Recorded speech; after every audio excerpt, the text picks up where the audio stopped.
Hello नमस्कार जी। आज मैं सुनाऊंगी दो भाइयों की बहुत ही अच्छी हृदय स्पर्शी स्टोरी। तो आज की वीडियो पसंद आए तो वीडियो को लाइक सब्सक्राइब एंड शेयर करना ना भूलिए। तो चलिए शुरू करते हैं आज का वीडियो।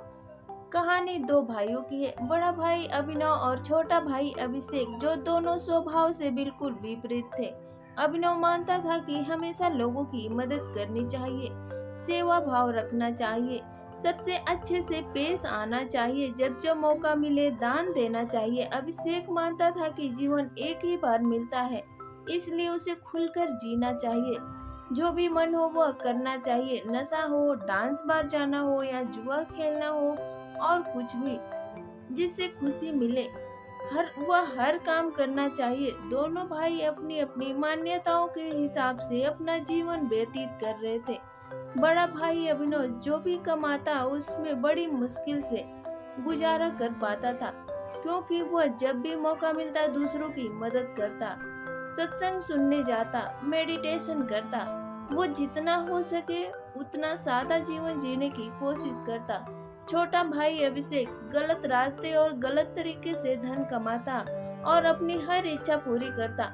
दारू सिगरेट पीता, नाचने वाली लड़कियों के पास जाता, जुआ खेलता, जितना संभव हो सके उतना ऐश करता।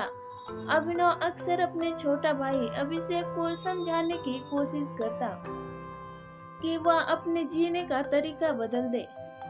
वो जो कुछ कर रहा है वे अच्छे कर्म नहीं है। लेकिन छोटा भाई अभिषेक उसकी एक ना सुनता, उल्टा बड़े भाई को ही अपना जीवन जीने का तरीका बदलने के लिए कहता।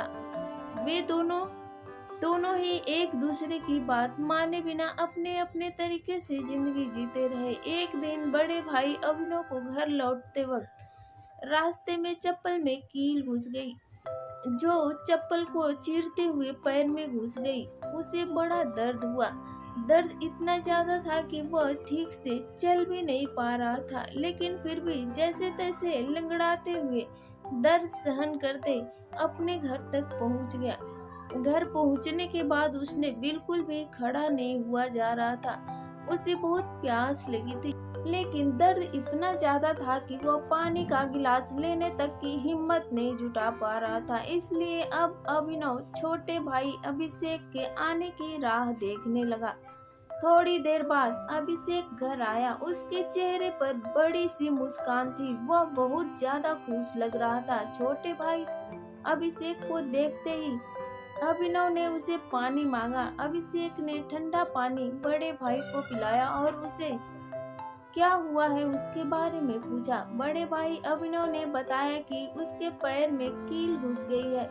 अभिषेक ने अभिनव से बोला, देखिए आप इतना सदा और सच्चाई भरा जीवन जीते हैं, बदले में आपको क्या मिला? और यह देखिए मैं कितना खुलकर जीवन जीता हूँ, इसलिए आज मुझे रास्ते में यह हीरे का हार मिला है। हम दोनों की परिस्थितियां यह साबित करती है कि मेरा तरीका सही है और आपका तरीका गलत। अभिनव बहुत परेशान था, फिर भी वह छोटे भाई अभिषेक को समझाने लगा कि नहीं, उसी का तरीका सही है। बड़ा भाई अभिनव कह रहा था कि तरीका मेरा ही सही है, लेकिन शायद कुछ गड़बड़ है। इसलिए हम ऐसा करते हैं कि कल हम दोनों ज्योतिषी को अपनी अपनी कुंडली दिखाएंगे, वही बताएगा कि क्या दिक्कत है। वह जिस ज्योतिष की बात कर रहे थे वह बहुत बड़ा जाना माना ज्योतिष था। उसकी कोई भी भविष्यवाणी गलत नहीं होती थी। छोटा भाई अभिषेक हीरे का हार मिलने की वजह से बहुत खुश था, इसलिए वह भी बड़े भाई के साथ कुंडली दिखाने के लिए राजी हो गया। अगले सुबह दोनों भाई अपनी अपनी कुंडली लेकर उस ज्योतिषी के पास गए। अभिनव ने अपनी कुंडली ज्योतिष को दिखाई।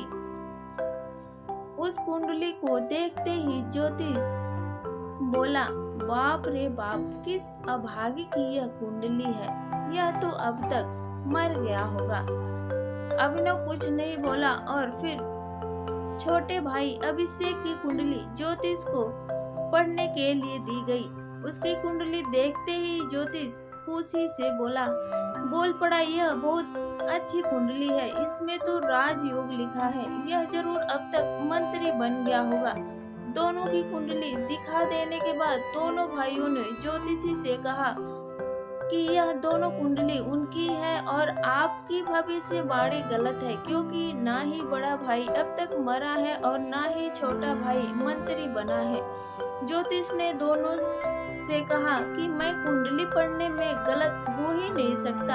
हाँ, अगर तुम्हारे कर्म कुछ ऐसे हो तो तुम्हारी कुंडली में लिखा बदल जरूर सकता है। ज्योतिषी ने पहले बड़े भाई से और बाद में छोटे भाई से उनके जीवन जीने का तरीका और वह कैसे कर्म करते हैं उनके बारे में विगत से जाना। ज्योतिष ने दोनों को समझाते हुए कहा कि मेरी पढ़ी हुई कुंडली गलत नहीं है। यह बड़े भाई अभिनव के अच्छे जिसने उसको कुंडली में लिखे मौत की जगह सिर्फ एक कील का दर्द दिया, और दूसरी तरफ छोटे भाई अभिषेक के बुरे कर्म है जिसकी वजह से उसका राजयोग चला गया और उसे सिर्फ एक छोटा सा हीरे का हार मिला जिसे जल्द ही बेचकर खत्म कर देगा।